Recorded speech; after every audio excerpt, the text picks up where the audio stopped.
Hey guys, and welcome back to the J2O channel, and this is your match review of Panathinaikos 1, Chelsea 4. Goals courtesy coming from Felix at the double. Mudryk gets his goal in a very encouraging performance, and Nkunku gets his penalty as the man has scored in every single Conference League game so far this season. Let me just tell you something right now, considering the fact that this game here today was meant to be our hardest Conference League game, and we won it as comfortable as that. Let me tell you something. Nkunku especially, he is going to stat pad in this competition this season. And this team, look, I'm saying it now, it shouldn't really come back to bite me. I probably said this before we even started playing in the competition. Once we got in the Conference League, I was like, we should win it. We should win it. This should almost be smooth sailing, you know? And considering that was meant to be our toughest fixture, we won it that comfortably, away from home as well, in Greece, you know? Apparently the fans are crazy, the atmosphere can get wild at times. Big stadium, I think it probably holds at least 60,000, I'm pretty sure, etc. Big pitch. So yeah, Chelsea get the win comfortably. We're going to review the game, the lineup, some of the substitutes, the football we was playing, what we was trying to do today, and what it means really for the future going ahead. Because I think there's some things we have to talk about today, and some players we have to touch into, because I think there were players today that I think were top today, like really, really good. Yes, the opposition is the opposition, I get it, but at the end of the day, there's competition in this squad. There's places that, you know, can be grabbed upon, and these B team players have to play well in these games to have any sort of chance of being part of the A team, being part of the Premier League starting 11, you know? So yeah, if you do enjoy this video, make sure to like, comment, subscribe, turn on those post notifications, and yeah, let's just get straight into it, man. So obviously we start off with the lineup, and the lineup, I mean, like I said, for a B team, it's absolutely mad. You can see it on screen right now. We had Jorgensen in goal. We had a back four of Disasi, Badiashile, Vega, and Cucurella, whose first game back since the international break, as he was suspended against Liverpool. We had a midfield of Enzo Fernandez, Dewsbury-Hall, and what's his name, Felix. And then we had Mudryk on the left, Neto on the right, and Nkunku up front. And look, by the first 10-15 minutes, you know, it was a good half. Those first 10-15 minutes, we huffed and puffed. Took a while for us to get into the game. People are complaining about watching this team, and them not getting used to Maresca's system, and why are they moving the ball so slowly? They just needed time to get into the game. That's all it was. Because once these guys go into the game, you saw the football was playing. You saw the football was playing. Not just in the first half, of course. The second half too, which we'll get into. But the first half, we huffed and puffed. Panathinaikos were giving it a go with their press. They were trying to play through us. They got down the Sassy side a couple times. They had some joy.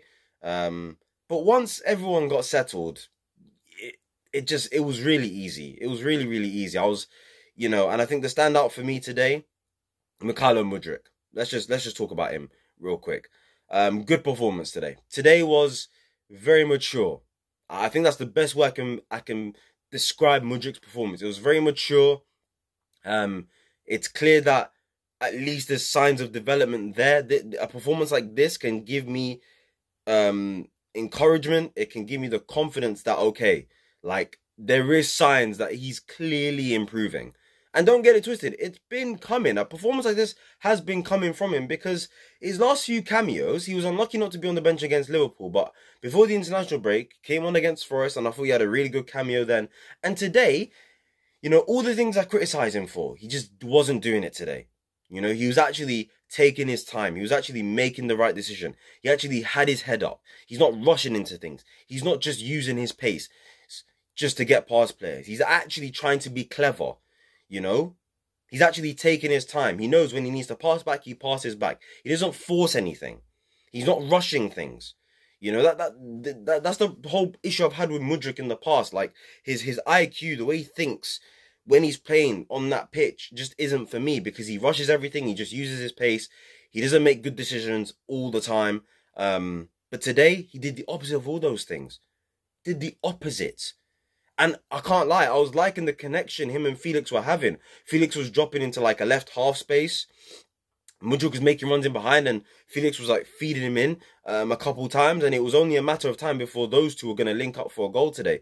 Dewsbury-Hall, who I thought was really, really good today, both involved in both goals. People were criticising him in the first half. I don't know why.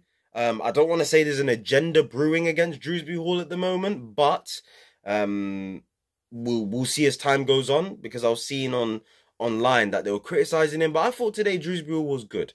You know, he had a good first touch. He was moving the ball well. He was reading danger pretty well. He was moving the ball forward. He was part of us breaking through Panathinaikos' press pretty easily as well. So, excuse me. Overall, I thought Dewsbury-Hall played well today. And obviously, he won the ball back in midfield. He pings it to João Felix. Felix with a nice little clever header. Just flick it on to Mudryk. And you see this assist from Mudryk. This is what I mean by his performance today. Look at that assist from Mudryk, yeah? Don't get it twisted. It's not like anything special, but it's the fact that he dribbled, he slowed down, he took his time, he saw the gap to pass it to Felix, and he did exactly that. Timed it well, pass was fantastic, the weight of it, the timing, everything.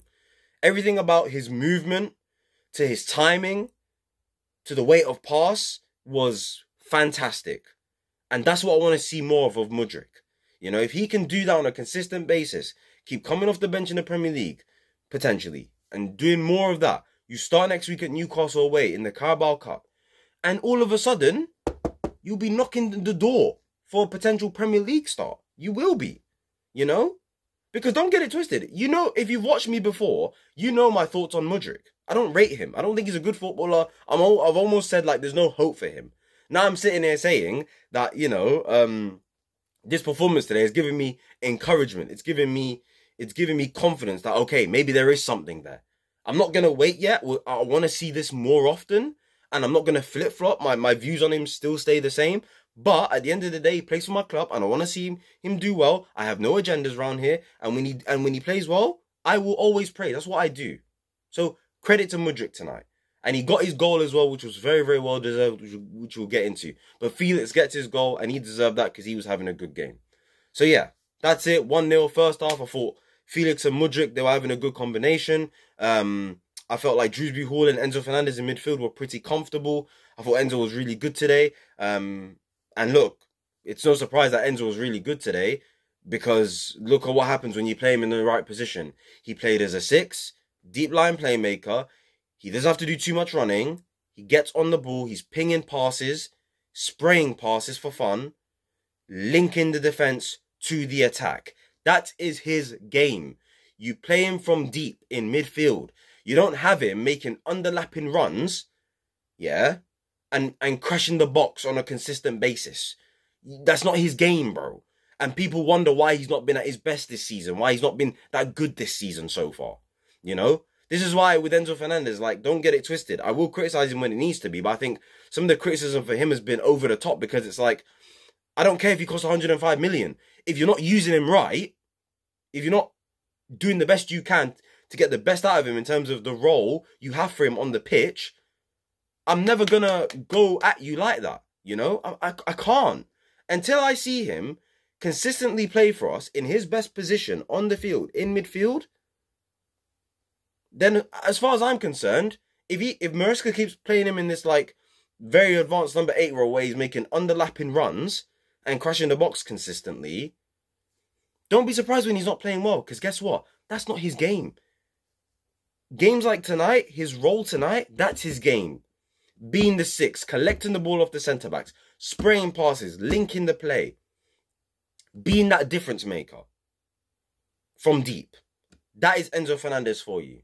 Hopefully we see more of that in the future. And hopefully Maresca continues to use him that way. At the end of the day, I'm not criticizing Maresca, because at the end of the day, there's Lavia, there's Caicedo. So you can't really, there's no need to actually play Enzo as the number 6. But I still think you can find a way of getting Enzo to play as a deep line playmaker with one of those two or both of them at the same time, in my opinion. So yeah, so I thought those two played well. Backline was doing decent. I thought Badiashile today, shout out Badiashile. Shout out to Badiashile. I thought his performance overall today was top quality, man.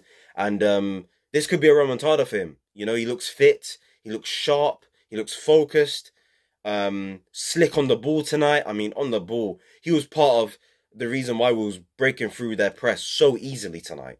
Because his passing is just so sharp. So, shout out to Badiashile. And even defending tonight, even when he was on the ropes first 10, 15 minutes, he was the one clearing the ball away, whether it was from set pieces or open play crosses. It was just him. He was a leader tonight, being an example for that back line. So, massive credit to Badiashile tonight. I just wanted to give him a bit of credit because he deserves it. He's had a tough 12 months because last season he wasn't great. And I hope I get to see the player that we all saw in the first 6 months when he joined the club. So yeah, shout out to him. So yeah, that's the first half done. Moving to the second half, and the goals just fly in pretty early. We scored 3 goals within what? 15 minutes or something like that. Before the 60th minute, it was 4-0 up. When you look at the goals, Dewsbury-Hall involved again. Neto, who I thought was quiet in the first half, I was like, I need to see more of him in the second. He did exactly what he had to do. Good crossing, Mudryk header. Fair play to Mudryk, and fair play to Neto as well. A really, really good cross. So, yeah, that was the second goal. And then you look at the third goal, Mudryk gets another assist. Neto puts the ball in. It's a bit too high. It lands to Mudryk. Mudryk finds Felix. Felix takes a shot, deflection in the back of the net. Felix gets his second goal. Mudryk gets his second assist. Those two encouraging performances, good performances from them both, especially Mudryk. Because Felix is what I expect from him, his quality. That's Felix for you, do you know what I'm saying? So that's him.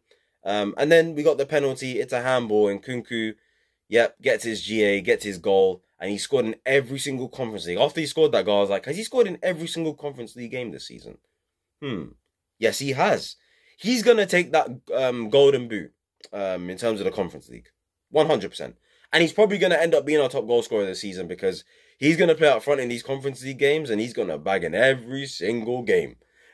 And he was quiet tonight. He was actually quiet tonight. He wasn't, yeah, the game just got away from him, really. He didn't get himself involved too much. And at that point, from the 60th minute onwards, you saw subs come in. Tyreek George got a couple minutes. Mark Gue got a couple minutes. Kani Chukwuemeka came on. Cassidy came on as well. Cassidy, Chukwuemeka, George, Gue. Pretty sure there's another one. Is there another one, guys? Anyway, yeah. So yeah, a couple of the lads, you know, got minutes. Nice to see. And I must say, obviously we conceded a goal, which was a bit annoying, but it is what it is. Like, whatever. Bit poor defending, leaving too much space. They cut it back, cross in, tap in, goal. Just poor from everyone. Annoyed that we don't get to keep the clean sheet, but I'm actually more annoyed that we didn't get a 5th or the 6th because I can't lie to you guys, yeah? Some of the football we're playing after we scored the 4th goal was absolutely sensational. We was playing through their press so easily, it was a joke. Now, don't get it twisted. I think Panathinaikos were a bit naive in the way they were playing after the 4th goal. And I get that you've lost the game, but have some discipline, lads. Seriously, have some flipping discipline. Some of their pressing was embarrassing. In fact, it wasn't even pressing. They were just running around. They were just running to the ball. Wherever the ball's going, just run to it. And we were just playing through their press. And it didn't matter. You know, there was Dewsbury and Enzo Fernandez. It didn't matter. Those two came out. We had Carney and Cassidy. And the same thing was happening. The same thing was happening. Cucurella was inverting tonight from left back. We had the back three, Vega, Badiashile, Disasi, you know. And we just overloaded them. You know, they just had no answers for that. And it's just annoying because it didn't lead to a goal, man. Whether it was because Cucurella messed up, or it was because Tyreek George messed up, or whether it was because Mark Gue messed up, or it was because Kani Chukwuemeka messed up. And I'm like, oh, come on, guys. Come on. It was a little bit embarrassing. You know, I'll allow George because, you know what, he's a kid. He plays in the under-23s. He needs time. Mark Gue, he needs a loan. The guy's not ready. I think that cameo, he had 30 minutes today. He was the first one to come on. He's not ready. You can just see it in his game, man. He showed encouraging signs in pre-season, but overall, the guy is just not ready. That's just it. Kani Chukwuemeka came on. I thought he was trying a little bit too hard tonight. But I don't blame him. At the end of the day, he's not going to get many chances in a Chelsea shirt, unfortunately. And it's really unfortunate because I rate the player highly and I think he should be getting more minutes. But we've got Dewsbury-Hall, who's just a more balanced midfielder for what Maresca wants in his team. Cassidy is able to play the 6. Carney plays in Felix's position. You know, he plays in Cole Palmer's position. So he's just not going to get a shoe in, unfortunately. Tyreek George shows some promising signs, but poor in some moments. But he's a kid. I'll allow him. But yeah, other than that, it is what it is. We get the 4-1 win against the hardest team probably we was going to face in this whole conference league phase thing. And yeah, we get the win. We move on. We've got Newcastle this weekend at Stamford Bridge, 2 o'clock. And then we've got Newcastle next week in the Carabao Cup as well, away from home. So yeah, I'll see you guys for those games. Reviews, previews will be out. If you did enjoy this video, make sure to like, comment, subscribe, turn on those post notifications. And I'll see you guys later on this week. Come on, Chelsea. We got the win. Happy days. And yeah, I'll see you lot whenever I see you lot. Peace.